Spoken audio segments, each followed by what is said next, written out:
Hi, I'm Colleen Stanley, President of Sales Leadership, and joining me today is Debra Fine, my friend and colleague, and she is also the best-selling author of 2 books.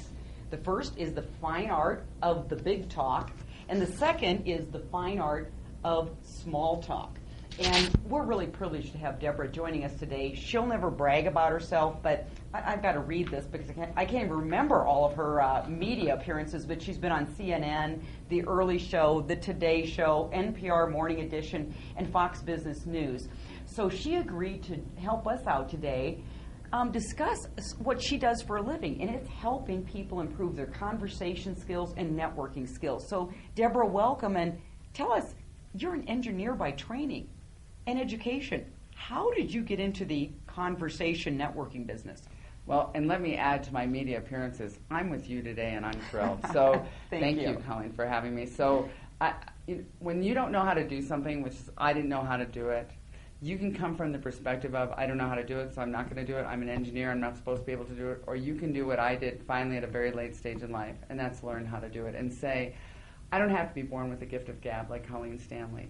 I can be a different kind of person. I can be an introvert, but I can learn how to do this so I can employ it when I need to employ it. And that's basically what I did. But I approached it as an engineer. I researched it, everything from icebreakers, what do you say, to engage someone in conversation, how do you get through one of those awkward moments, even how do you exit somebody without sort of lying to them, so you got to call the babysitter, and then you find out my kids are grown and in college. So there's ways to do all of that. You can use it when you need it. You can go home and read a book by yourself when you want to, which is my preference on most occasions. But I can make the most of any networking opportunity, or even if you have me over to your home for dinner. You can be the life of the party. Right, and you don't have to be born with a gift of gab. And you don't always need a cocktail. That's another key. That is, especially during this holiday season. Right. And we actually tell our introvert clients that they are actually probably better conversationalists because they're great listeners. And they just need some of those conversation starters. So share with me some conversation starters, because I think that's what's key to at least getting the conversation going. But I want to piggyback on something you said, because a lot of us quiet people do get our backs patted for being good listeners, and I think we fall into a trap where we believe that we're good listeners, and all that it takes to be a good listener is to be quiet. That does not make one a good listener. A good listener does what you've been doing, nodding, giving verbal cues. Really? Oh, I see what you mean. So I just want to throw that out, that I don't want to encourage introverts, because I get it, that I used to think I was the best listener because I didn't say anything. That does not make a good listener. And so there's more to that. Well, you need a lot of things, but you don't get to just be quiet. That does not make someone a good listener. The best way to get someone started in conversation is to avoid being an FBI agent. I'll give you an example. Tell me about that. We all fall into this, whether we're nervous or just because we're excited or we're ready to go, business at hand, all that other good stuff. Colleen, what do you do? What do you do, Colleen? I run a sales training and consulting firm. So, Colleen, are you from the metro area? I don't even know. Did you grow up here in Denver? Or No, I grew up in the great state of Iowa. Well, a plug for Iowa, but nonetheless, I had become an FBI agent because I went from one topic to another. Debra, stay on topic. If I choose to start with what do you do, once you told me, I should have stuck with it. So, describe a typical day, or what does that entail exactly? What do you mean you head up this kind of leadership and sales program? Or how'd you get into that? Or what's the greatest challenge in this economy to the work that you do, Colleen? Got it. But this is my favorite way to start a conversation, and that is to use free information about occasion, location. So we know, for instance, if we're at a chamber meeting, that we're either members or we're guests, but we're at a chamber meeting. So I can say to you, what have you heard about the upcoming program? I can say to you, what committees are you involved with? I can say to you, what brought you to this meeting today? What got your attention? That's the free information about occasion, location. Oftentimes we sit there, pretend Colleen and I are at a chamber meeting, and we're waiting for the speaker to begin. We act like there's a wall between the two of us. We don't know each other, so we don't, we play with our stuff, we look around. Now, if she started a conversation with me, oh, that's cool. If I started with her, that's fine. But if neither one of us is willing to do that, it's not going to happen.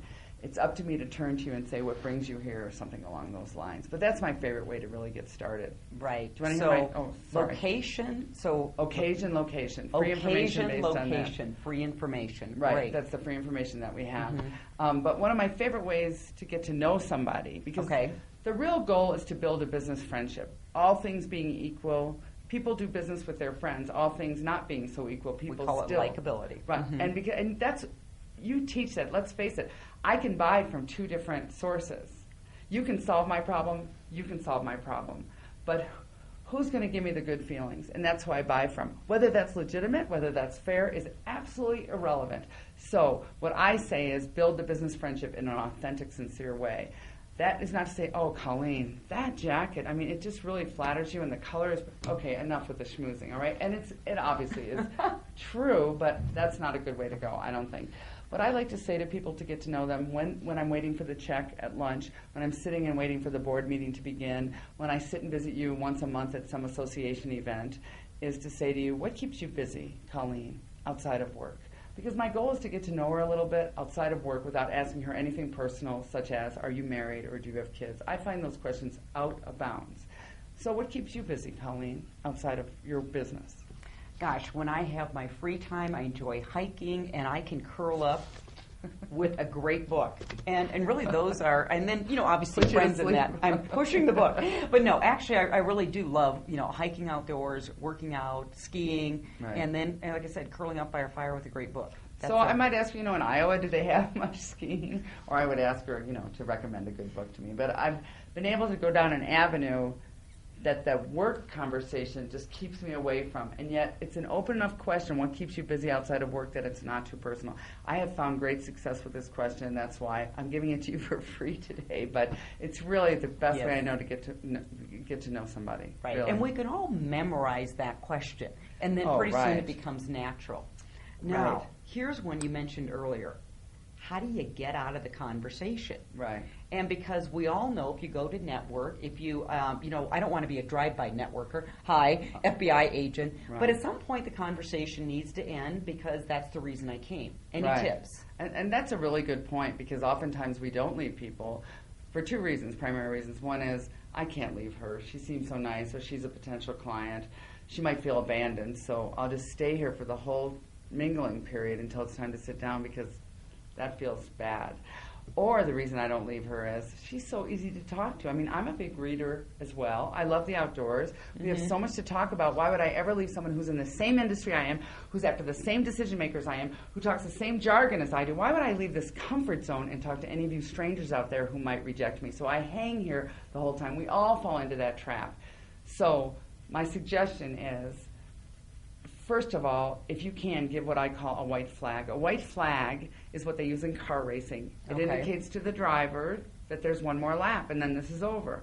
Now, with my mother, what I might say is, Mom, I need to get ready for work. I've got to get out of here in about 25 minutes. But before I get off the phone, what else is happening? I have let my mother know. This is almost over, Mom. Now, my mother chooses to ignore that and does not wish to get out of this conversation with dignity. And she'll just keep going and going. I've given her a warning. It didn't work. That's cool. It's now okay to interrupt and say, Mom, like I said, I need to go. I need to get ready for work. We'll catch up next week. So now I'm at a networking event. And you just will not stop about your business and how great it's been and how you've got this going and this, and you closed this deal and you did that deal. So this is what I'm going to say. I'm going to say, Colleen, I'd like to hear what your number one ingredient is that has kept you so successful throughout these years. I really, what's the magic, Colleen? I want to know what it is. I've got to get over there and see my client. I saw him just walk through the door, and I want to get over there before lunch time and time to sit down. But could you tell me, Colleen, what would you say that number one ingredient is? Now, if Colleen's respectful, which she is, and she's going to get out of this with dignity, she'll give me the version, and I'll say, thank you. I'll show appreciation. Wow, that's really interesting. I learned from you today, and say goodbye, and I'm on my way. If she goes on and on, I can say, you have a lot to say on this topic. I mean, you could probably write a book or something, and I'd like to hear more. We'll have to catch up on this the next time, because I need to get over to Jim before he disappears. If I don't see him now, before he sits down for lunch, I'll never get a chance. Got it. Give people a warning. So that's just one tip. Do you want to hear another, or do we have time? Or well, actually, I'm going to do the white flag here. Yeah. And so, Deb, in wrapping up, number one tip for being a great conversationalist. Well, I would say the number one tip is to show a genuine interest. Most of us who aren't in sales, and although we're all salespeople, we're selling for ourselves, we would tell you there's nothing we don't like more than when we feel we're being sold to. So the sincerity quotient is really, really, really important. The being authentic with people, showing an interest when you really mean it. I think the other key is to really take the risk and walk up to new people. I think every conversation is opportunity. Most of us don't know who our next customer or client is. I know in my business, I have no idea, and I'm expecting that in most people's cases, they have no idea either. Right. And always be prepared. That's my other good tip. I would never walk into a function or a lunch or a meeting or whatever without 2 to 3 things to talk about. The worst time to think of something to talk about is when there's nothing to talk about. And it's my role to assume the burden of making you feel comfortable when you're with me. Great point. Thank you have made me feel comfortable. It's easy with you, Colleen. Thank you, Debra Fine, for joining us today. And this is Colleen Stanley signing off from Sales Leadership. We hope we gave you a couple of conversation starters and exiters to help your networking events be more successful. Merry Christmas. Happy holidays.